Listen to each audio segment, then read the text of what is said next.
oleme koha sisse võtnud Alutaguse mägijonnis, et tuua teieni Eesti meistrivõistlused discgolfis. Minuga on üllatuskülaline Markus Dvinjaninov. Tervist! Vaatame siis 4. päeva Eesti meistrivõistlustel ja liiderpooli. Meiega on Martin Rottmeister, Silver Lätt, Indrek Kõiv ja Kristo Raik. Ja esimene rada on siis 95 meetrit üles kerge tõusuga, par 3. Selline lihtne, ma ütlen, et nii-öelda flatil maal oleks ise vastu umbes 105-110 meetrit. Ja kohe Martin ilusti viskab siit videost vähemalt tundub väga korvile peale, selle maandub vast nii 6-7 peale. Jah, et see olin ise kõrval, see oli väga-väga hea vise, et Kristo jätab nüüd selle enda viske natuke madalaks. Ja Silver ka siit tagant käega ilusti mängib kergelt üleminevat ja on samamoodi kuskil 5-6 meetri peale, et ja. Mina ise mängisin seal eeskätt, Indrek Kõiv mängib Oda oma nii-öelda firmamärki. Ja kus see nüüd läks? Ja ta jäi natuke lühikeseks, et oli kuskil, ma arvan, 12-13 peale. Ja Kristolt siit lihtne lähenemine 4 peale, 3-4 peale. Kõiv saab siit pördi-putti proovida, jääb natukene lühikeseks ja täpselt see võib seal juhtuda, et saad ala- või ülaraua või möödaviske ja rollib nii-öelda.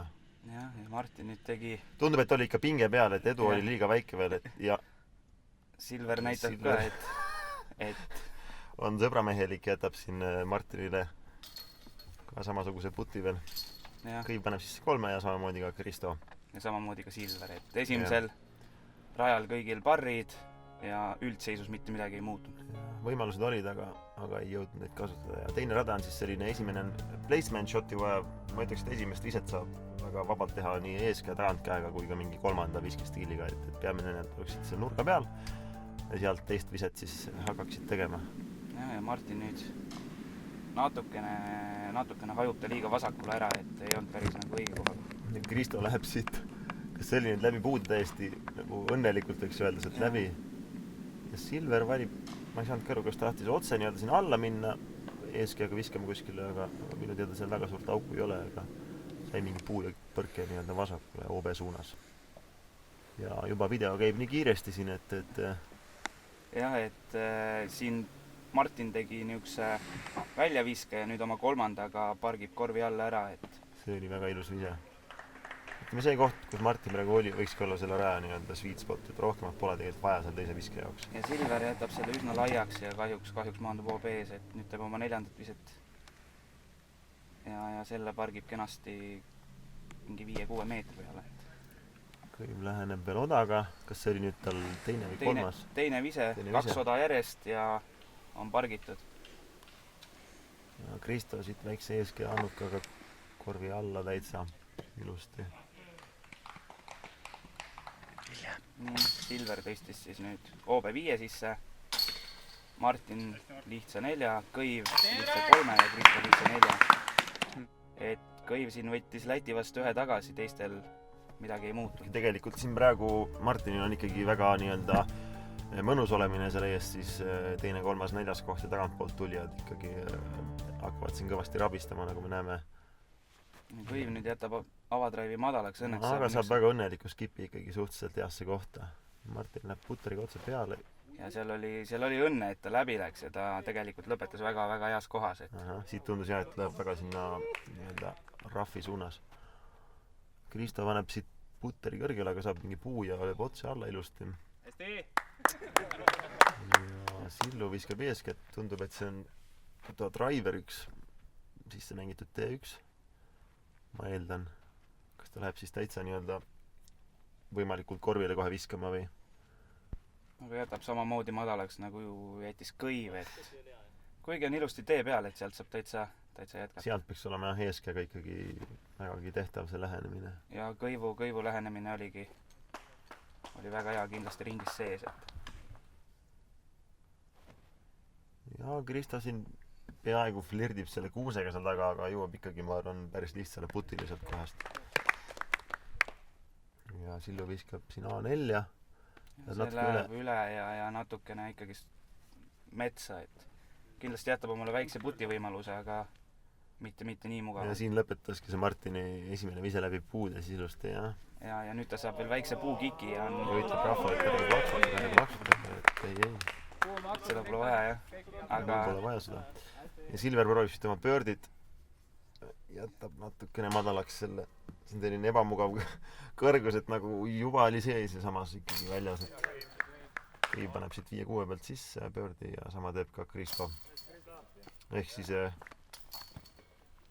kas Martin paneb nüüd pöördi või Martin pani pöördi, ainult Ja. Silver võttis siit parri, ülejäänud said pöördi kätte. 4. rada on siis natukene mäest üles selline väga pika nii-öelda feidimisega eeskäärada, kus siis mängitakse ilmselt eeskäele skipi peale või siis tagantkäega sellist pikka flex annuka viset. Ja Kõiv siin mängiski ilusti skipi peale. Ja Martin viskabki siin oma M4, mis teoorias võiks ta sinna aidata jõuda, aga kahjuks liiga vara keerab selle üle nii-öelda. Kristo läheb niisuguse laiema kaarega. Siin on nüüd natuke õnne ka, et seal uule vahelt läbi tuleb. Loteriipiletid olid ostetud, poisil ilusti kraabitud õiged numbrid ja Sillu jälle oma helesinise T1-ga ja see võiks olema ilusti üle korvi napilt, nii et käisid isegi väiksed lõhnad juurde. Ja Martin eeskäe lähenemine putteriga siit nüüd kuuse taha, mis on vast nii 5-6 peal, aga tõenäoliselt see koht lihtsalt ei ole väga mugav. Kõiv eksib nüüd niisugusel natuke lihtsamal putil, aga nii ja Martin kahjuks ka. Ja Martini kohti on tõenäoliselt väga lihtne ka, et ta ja siin me näeme nüüd, kuidas Kristo teeb väikse pahanduse, et unustab markeri panna ja tõstab lihtsalt oma 2 sisse. Mis asja? Et siin jah, et unustas markeri panna, poisid märkisid selle ilusti ära ka, et Kristo ütles, et ta ei teadnud seda. Ühesõnaga võttis ketta, mis oli korvi all ja tõstis sisse. Tõstis sisse ja sai ka sellest hoiatuse. Ah soo, selline asi. No võt, polegi näinud sellist asja iseenesest. Ja nüüd teeb ikkagist ka viske ära. Aga noh, Eesti meistrivõistlustel saab ikka reeglid selgeks lõpuks. Jah. Pole hullu. Kas selle eest läks kirja siis hoiatus anti nii-öelda esimene? Hoiatus, jah. Arusaadav. Olen isegi ükskord võtnud ketta üles ja mänginud ilma nii-öelda kettata kogemata edasi suures paanikas. Ja alustabki kohe siis siit samast uuesti Kristo ja ilusti tagant käega. Ketas on korvi peal ja jääb vast nii-öelda 7-8 meetri peale pöördi putile. Ja Sillu siit putteriga. Natukene saab mingit varajast oksa, aga lõpuks lõpetab vist ikkagi seal 7 meetri peal jällegi. Ja siit jällegi oda. Kõiv jah, siin alguses viskas hästi palju oda, et isegi tundub, et operaatoritel oli raske aru saada, et kus see asi nüüd maandub ja aga praegu maandus väga kenasti. Ja kui ma ei eksi, Martini viskab siin oma M3 ja saab viimase puu nii-öelda, mis see korvi trajektooril ees on, et aga pole vahet. Paneb siit vast 10 meetri puti ära ilusti. Silveril on putiga on... See put meenutab nagu seda minu asja isegi sel samal võistlusel, et ja noh, see ka, et kõik need putid peaks tegelikult sees olema ikkagi, et ma olen mõlemal mehel, et siin ei ole nagu midagi väga mõelda selle üle, aga noh, on päevi, kus kahjuks ei tule. Ja nagu sa nägid, siis Kristal oli ilusti marker olemas. Jah. Et nüüd on huvitav rada, kus nii-öelda eeskäemehed mõned lähevad siit vasakult väiksest august, mida isegi siin meil see video ei näita, aga üldine see teelekond läheb ikkagi ümber nurga niimoodi. Kõiv, ma arvan, läheb tagant käega sealt otsagi keskelt, otse peale ja saab võib-olla isegi hea kiki vasakule, et seal kuuskede taga olla on ikkagi väga, väga ebameeldiv. Ja Martin siit oma T1, kui ma ei eksi, sisse mängitud juba kergelt. Ja viskab ilusti sinna nurga peale ära. See on lausa väga hea koht, et sealt nurga pealt väga isegi paremat kohta ei saa, kui ainult siis õnneliku skipiga veel, aga mäest üles skip on väga raske. Kristal ka täitsa kena, et ja Silver jätab natuke madalaks, aga samas sealt on päris palju nii-öelda selliseid väikseid tunneleid läbi metsa, kus saab nii-öelda lihtsale pöördi võimalusele ka ennast sokutada. Kõiv jälle oda, saab küll mingi puu ennem, et nii õnnelikult see nüüd ei läinud. Ja nüüd teeb sealt metsa vahelt lähenemise. Ja see peaks olema täitsa kohal. Silver nüüd eest ka annukaga siit natuke jätab pikaks ja kahjuks on OB. See OB on seal tegelikult päris lähedal jah, et mina sinna kuidagi ei jõudnud, ma sealt kaarega ei läinud üksi kord see ring, aga nägin ka ise, kuidas see OB-dokk ühel mehel seal ilusti ketta kinni peatas enne OB-d. ja Martin siit ilusti oma väikse touchiga paneb sinna korvi alla. Silver võtab OB4, pani puti sisse isegi. Kristo võtab 3, Martin peaks ka võtma 3 ja Kõiv võttis 4. ja Martinini 25 alla, teised temast juba 12-13 punkti kaugemal maas. Ja nüüd selline lihtne tagantkäe putteri mid-range'i rada, kus lihtsalt otse korvile või kerges nii-öelda Heiserise päris hea joonega.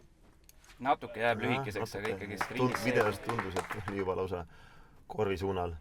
Ja Kristol saab nüüd päris korraliku skipise. Kui ma eksi, siis oli see sõune. Nii kange lausa, jah. Ja huvitaval kombel siin kõibi läheb eeskäega üle viskama, kuigi tagantkäega on see selline nii-öelda lollikindlam ise, ikkagi viskad otse ära ja eeskäega hakkad siin essitama, siis on nii-öelda lihtsam vigu teha, aga noh, kuidas kellegile mugav on ja samas paneb teisega väga ilusti siin alla. Kuigi siin rajal ei taha 3 võtta, vaid pigem ikkagi tahad 2 võtta.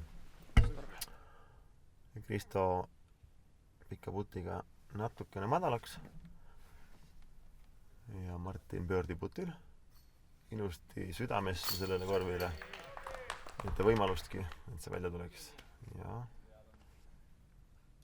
Kõiv nüüd parri päästmas üsna ebamugavas asendis, aga ei eksi. Ja Silver võtab siit lihtsa pöördi ja seis läheb põnevamaks. Lätt ja Kõiv on viigis 3. ja 4. koha peal. Kristo on praegult 2 viskega teine ja Martin esimene väga soliidse eduga. Ja nüüd võib-olla selle nii-öelda raja üks selliseid korralikke pärleid, et selline 4-meetrine tunnel 160 meetrit ja mäest alla siis jälle üles, et siin nagu võib kõike juhtuda ükskõik kellega, et ükskõik kui käsi kui kindel su käsi sel hetkel ei ole, et Martini vise lõppes siin ilusti ja Silveril on ka, ma arvan, päris okei vise tegelikult, kui ta nüüd vähegi välja tuleb, siis on sealt selline lihtne eeskäe lähenemine teha vaja ainult. Ja Kristo tõmbab natuke üle ja saab väike loterii poiss. Aga ikkagi ta tõusis püsti ja rollis mäest alla ära, et Kõiv sai nüüd jällegi vastupidiselt päris halva kiki sinna paremale, et nii varasel paremal ei olegi midagi muud teha, kui lihtsalt viskad sinna välja ja mängid jälle edasi. Et nii karm kui see ka ei ole, aga pead sellise otsuse seal tõenäoliselt vastu võtma metsa vahel. See on väga ilus vise, natukene jääb kõrgeks, aga ta ikkagi jätab omale nii-öelda parri võimaluse ja sellel rajal parri. Ja see rollis isegi päris õnnelikult nii-öelda võib-olla 10 joonele või kuskil sinna isegi. Et pigem isegi hea, jah. Ja Kristo viskas ühe välja ja nüüd sai väga õnnetu kiki ja OB-sse. Martin oma teise viskega 2 putteri viset ja oled 3 meetri peal. Jah. Nägin siin ka, kuidas teise viskega vastu korvi visati. Küll ei jäänud see sisse kahjuks, aga iiglilõhnad olid juures ühesõnaga. Ja Kristo siit, ma saan aru, teeb juba OB-st viset. See oli juba, kui ma ei eksi, 5 vise tal. Jah. Ütleme, et siin rajal ongi lihtne võtta selliseid numbreid, mida sa varem ei ole ette kujutanud, et sa võtad kuskil ka. Jah, et tean ka seda ise, et seal sai võetud isegi Kristost 1 number suurem. Ja Silveril nüüd õnnetu putt, et kas see läks nüüd täitsa keskilt läbi või läks see paremate äärest, aga see tundus küll, et täitsa nagu ikkagi keskelt. Martinile lihtne pöördi. Teised poisid peavad natukene juurde võtma, et Kõivule 5, Kristole vist isegi 7 ja Silverile ka 5. Ehk siis teise ja 3. koha peal on praegu 3 meest viigis, et ja nüüd 9. rada 240 meetrit on selline selle nii-öelda Alutaguse raja või pargi ainuke par 5. Et siin võib nii-öelda õnnestunud tagantkäe ja teise õnnestunud eeskäe viskiga saada isegi iigli, et no, vaat, kui selline vise on juba, siis sealt nagu teise eeskäega ei ole see iigel kõige raskem isegi, aga mõlemad visked on ikkagi päris rasked.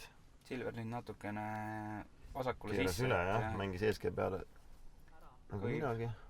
Kõiv nüüd on ka õnnelik selles mõttes, et ta üldse mängu alla jääb. Aga sealt järgmist viset muidugi on üsna kehva teha. ja Kristo ilusti sinna raja keskele, see peaks ka sobima juba. ja aga sai niisuguse päris õnnetu skipi, et ikkagist lõpetas vasakul metsas. Kõiv viskab nüüd lihtsalt tee peale välja. Silver ka metsa äärest, noh, Silveri kohast veel eeskäega on ikkagi see birdie täiesti mängitav, et kui alla saad, siis järgmise viskad korvi juurde ja nüüd sai Kristo jällegi päris õnnelik, kui keegi sinna vasakule välja, et kui seal all paremal lendad, siis on ikka nutune seis. Ja Kõivult siit natukene liiga lihtne eksimine tema kohta võib-olla. Ja Martin viskab ka lihtsalt välja oma teise viske ja kolmanda. Tahtis niisugust üleminevat mängida, aga ei olnud piisavalt, nagu ei läinud piisavalt üle ja jätab omale raske birdie puti. Ja läks jällegi oda. Seda nüüd täpselt ei saanudki aru, kus ta maandus, et... Ja Sillu tegi oma kolmanda viskuma ei eksi, et läheb nüüd birdie't putima. Siin on selline huvitav korv, et ta on madalam kui tavalised korvid, et nagu korvi see alumine äär on peaaegu et vastu maad. Nii et päris paljud, ütleme, lähedalt putivad niimoodi, et panevad põlve maha ja on siis nii-öelda korviga tasakuti, kuna siin võib lihtsalt juhtuda, et kui üles putid, siis ketid lükkavad välja ja vaatad, et mis asja, et 3 meetri pealt tuli välja.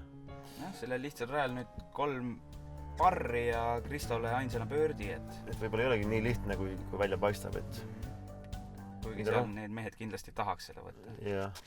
Nüüd siis Mandopuuga rada.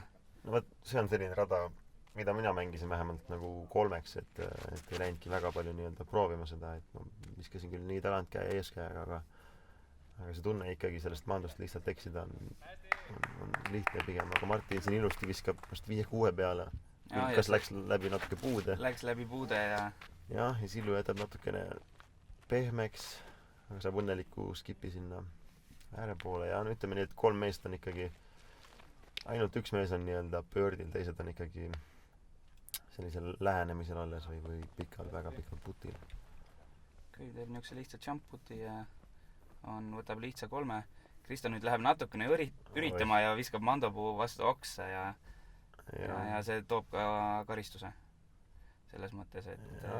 Nüüd parem pool ilusti võttis Sillu puti kinni, 3 sees, Martinil 2, Kõivul ka 3 ja Kristo võtas bogey. Ehk siis kõik poisid on nüüd tasa ja Martin on 28-ga neil eest ära. Selline oli esimesed 10 korvi finaalringist. Näeme tagumistel korvidel.